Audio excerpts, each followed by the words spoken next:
What is going on, everyone? Welcome back to another Neural Gel video where we'll be tinkering with our RC car. In part 7 of this series, we finished building the RC car body. Between these videos, I actually moved to a new place, so I started this project by building a new track in our living room, which has conveniently remained empty for now. I wanted the track to be as large of a rectangle with rounded corners as the living room could possibly fit. It ended up being approximately 3 by 2 meters with a constant corner radius of, I would say, about 1 meter. The goal is for the truck to be able to steer itself around the track without any human intervention. For those of you who aren't familiar, this is, at least in the context of real cars, called Level 1 autonomous driving, or driver assistance. This means that the driver is still fully responsible for the vehicle, but certain tasks, such as steering or maintaining speed, can be automated. The human driver must remain ready to take over at any moment if the system is unable to handle the situation. Even my Kia Niro has similar features. For example, it has adaptive cruise control, which automatically maintains a set speed unless it detects a slower vehicle in front of me. In that case, it slows down automatically, but I'm still responsible for paying attention and taking over when necessary.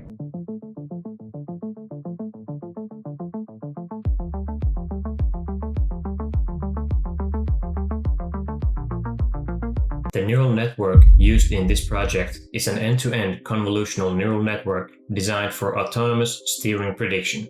It takes as input a single RGB image of size 3 x 224 x 224 captured by the Raspberry Pi camera and predicts a continuous steering command in the range from -1 to 1, where -1 corresponds to full left steering, 0 to driving straight, and +1 to full right steering. As we can see, the network is trying to answer a simple question. Based on what it can see right now, how should it steer the car? For humans, this may seem astonishingly easy. I imagine that many 5-year-olds could give a reasonably reliable answer to this question. The real challenge is getting a machine to make that inference without giving it explicit instructions on how to do it. It also raises an interesting question. If a machine can learn to do this, could it one day make driving decisions more accurately and more quickly than humans? The network is built upon a pre-trained MobileNet v3 small backbone. The original ImageNet classification head has been removed, while the convolutional feature extractor is retained to extract meaningful visual features from each camera frame. The resulting 576-dimensional feature vector is then passed to a custom regression head, consisting of a fully connected layer with 256 neurons, followed by a hard switch activation function, a dropout layer with a probability of 0.2, and a final fully connected layer that produces a single steering value. A tanh activation function constrains the network output to the normalized steering interval from -1 to 1. If we follow a complete forward pass through the network, we start with the input image, which is processed by the feature extractor.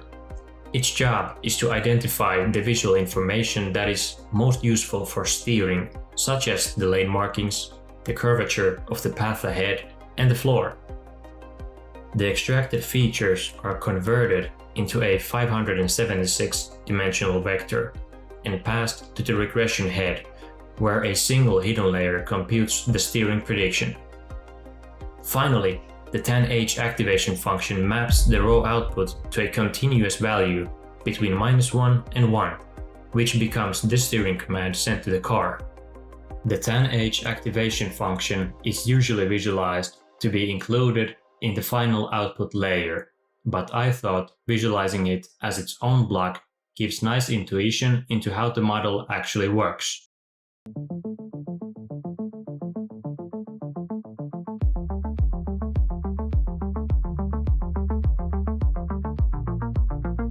I collected a dataset consisting of me driving around the track 15 times in both the clockwise and counterclockwise directions.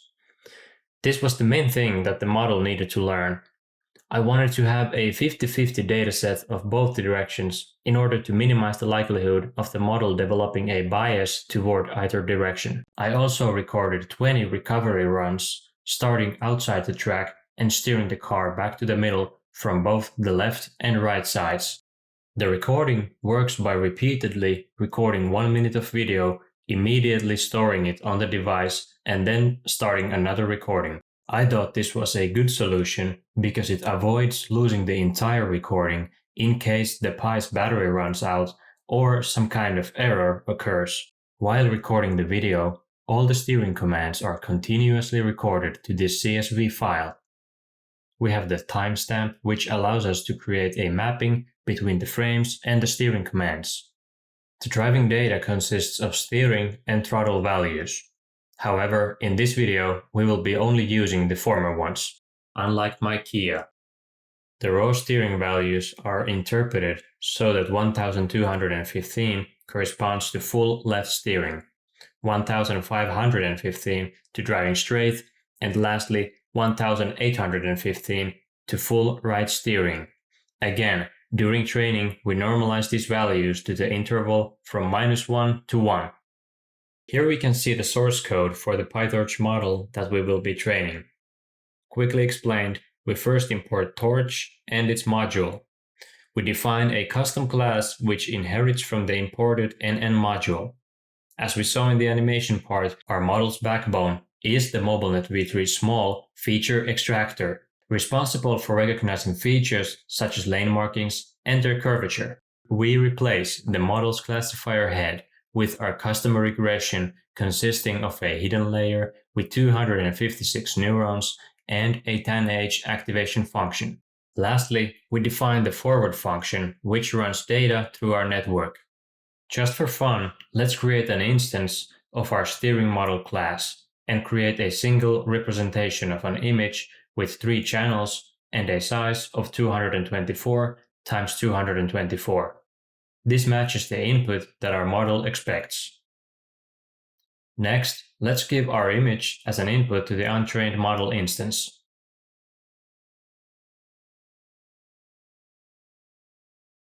What we get is a single number, which would correspond to a very slight left steering command. The training process consists of forward passes we just did. Our model will go through the entire dataset and for each batch compute an error which answers the question. Given some image frames, how far are our predictions from the ground truth? The actual steering commands I used when I was driving the car myself. Based on this error, the network calculates a gradient for every trainable weight and bias in the model. The gradient tells us how each parameter should change in order to reduce the error. The program automatically saves a training checkpoint whenever the model achieves its best validation loss so far. The checkpoint includes the model parameters, optimizer state, training epoch, and validation loss.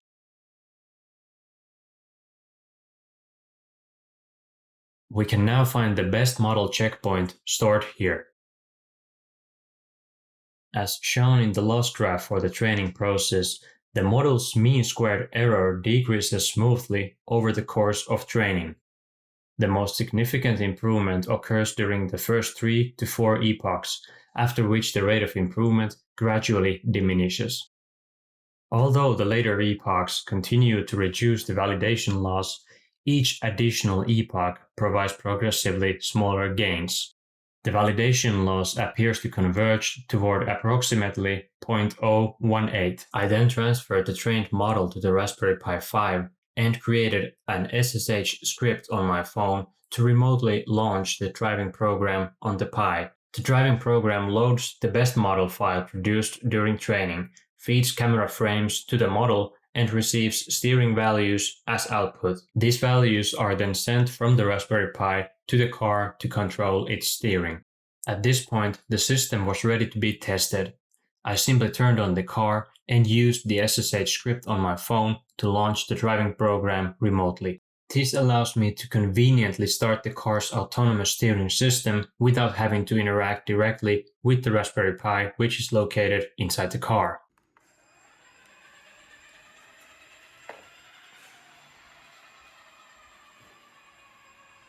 I honestly had to rub my eyes when I saw it, because the steering program was working almost perfectly. The car drives remarkably smoothly, making steering decisions in real time as it approaches and navigates each turn.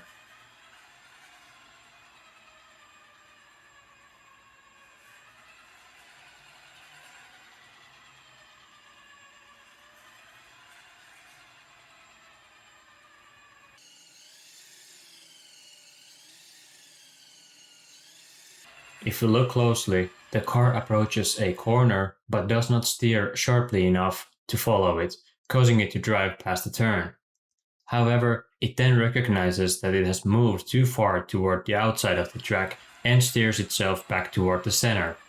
I believe this is our recovery training footage proving its value. Some of you have asked for things like the wiring diagram and source code, so I decided to properly document the whole project in a GitHub repository, link down in the description below. There you can find pretty much everything you need to reproduce the project. The dataset I used for training, the trained model, the code for the entire training and inference pipeline, the complete parts list, and the 3D printed parts I designed myself. I've also included links for the magnetic body posts, which I should mention were designed by Jari on MakerWorld. The repository has a quick start guide that walks you through the process of setting everything up and training the model from scratch. So if you want to build your own version of the car, or just experiment with the software and/or dataset, everything should be there to get you started. I will be back with some new videos soon, so stay tuned. Peace!